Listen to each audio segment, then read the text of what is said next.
Amanda from the Fiction Fairy, and today I'm here to bring you my Bout of Books 10.0 update video. So the Bout of Books is over. It ended last night, so now is a good time to do my update, my wrap-up, whatever it is that you'd like to call it, and let you guys know what I was able to read for the Bout of Books. The Bout of Books ran from last Sunday, which I believe was the 12th or 13th, until yesterday, which was the 18th. So full 7 days of reading. I was able to get a lot more reading done than I thought I was going to be able to get done, just because my summer classes started on last Monday, so the day after Bout of Books started, and I have 6 courses this summer, so I was completely bogged down with homework, but somehow I made time for reading, usually at night. So I was usually finishing books around 2 to 3 in the morning, but that's okay. So I'm going to look at my Goodreads page so I can read them off for you guys, and let's get started.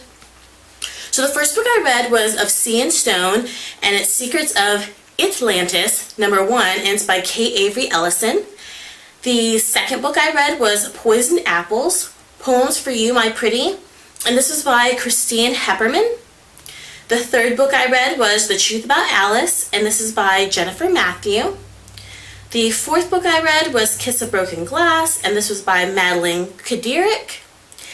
The fifth book that I read was The Vanishing Season, and this is by Jodi Lynn Anderson. And the sixth book that I read was Second Star, and this was by Alyssa B. Scheinel. So I was able to read, 6 books, I believe that I said. Let's recount this. Let's make sure the Fiction Fairy is right. 1, 2, 3, 4, 5, 6. Okay, yeah. So 6 books over 7 days, which is not bad. I didn't read a book each day. Some days I read 2, some days I read none. But it's looking out to 6, so I'm super excited about that. All the books were fairly good. I really liked Of Sea and Stone.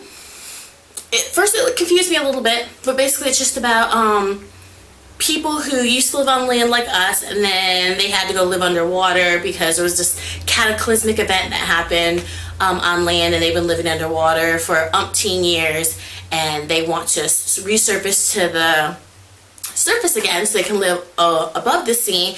And things happen, mystery ensues, people get captured and put into slavery, and all these different secrets come out about the people and about Atlantis. The thing that confused me about this book is that the underwater world is called Atlantis, like IT, and I kept calling it Atlantis, like, you know, the regular city under the sea. So it confused me for a while. I eventually just kept calling it Atlantis, so I was like, you know what, the author just shouldn't have put it that close together. So it was Atlantis to me.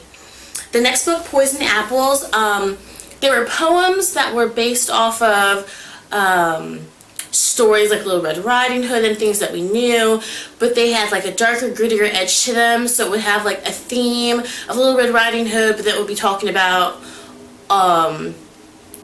almost like kind of like, I don't want to say a rape poem, but a poem like about a girl in like gritty clothing and how people are staring at her. And it was strange. It was a strange book of poems. It was a strange thing. The Truth About Alice was just about high school rumors, a girl named Alice, one night, one big rumor, and then several other little rumors that just, chaos ensued with that book.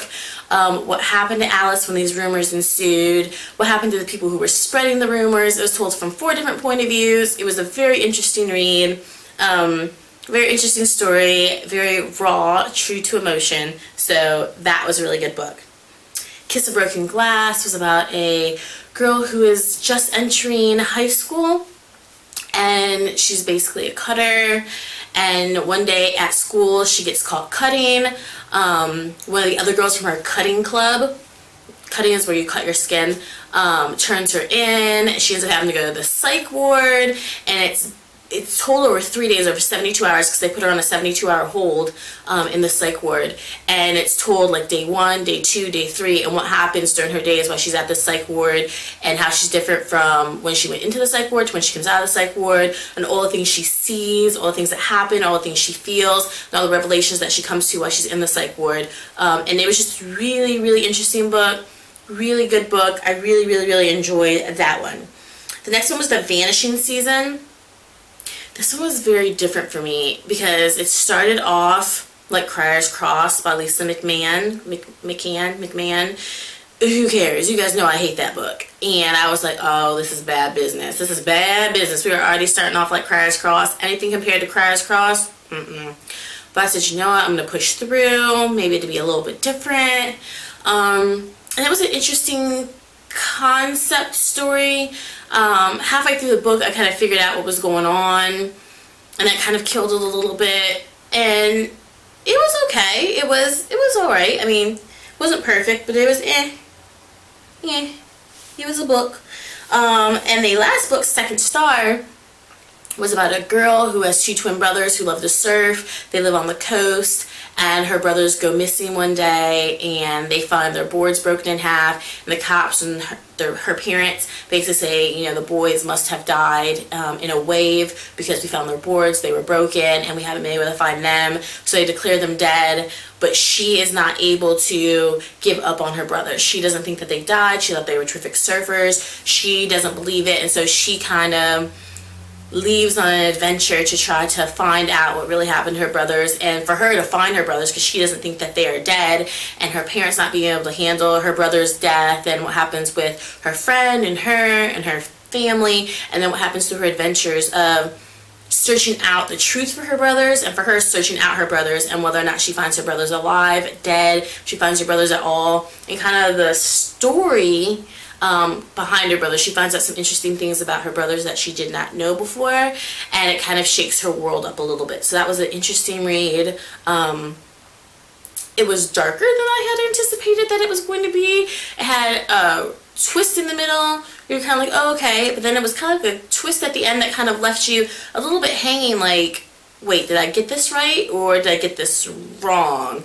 But it's not a series book or anything like that, but it was overall, it was a pretty decent read. So that, guys, was my Bout of Books wrap up. I think it was a terrific readathon. I had a lot of fun doing it. This is my first time doing it, and I do intend to do a lot more readathons in the future. It really just pushes you to read. Like I said, I had a ton of homework. I can't believe I still got 6 books done. Usually I read 4 to 6 books a month, and I read, you know, that many in a week. So I hope I'm still able to get some of the reading done this month, but if not, that was just freaking terrific. I'm really excited about that. I am, on another note, going to be participating today. It goes from this Monday until next Monday. I'm going to be participating in Reagan from Proust Project. It's having an official, unofficial read-along, and it's basically called Reagan Has a Lot of Books to Read, and I believe the hashtag is ShitIHaveTooManyBooks. I'll link it all below and let you guys know. Basically, it's a really low-key, laid-back readathon that Reagan decided to put on for a week, from Monday to Monday. So I'll leave all the information, including her video about it, in the information box below if you guys want to join in on that too. I think that would be fun, just to see, you know, if you can get any other books read. It's just fun to read along with other people. And, you know, I probably won't be doing update videos for that because I do have some other videos I need to get out, reviews, book hauls. Y'all, I have been buying books like it's going out of style. I've been buying books like I'm just made of all kinds of money. It's just like, bring them to me. So I have a lot of stuff to get out in video form. So I will not be doing updates on that readathon that I'm doing, but I will be doing some other videos for you guys to see. So in the information box below will be Reagan's readathon information and her video. And this video, guys, like I said, was my Bout of Books 10.0 wrap up for you guys to let you know what I was reading. So in the information box below, let me know if you participated in the Bout of Books. Let me know what you read, if you read anything similar to me or anything different. Let me know if you have a video up so I can come by and see, you know, how your wrap up went. And let me know if you're going to be participating in the readathon held by Reagan this week. So thanks so much, guys, for coming past the Fiction Fairy and watching my Bout of Books 10.0 wrap up.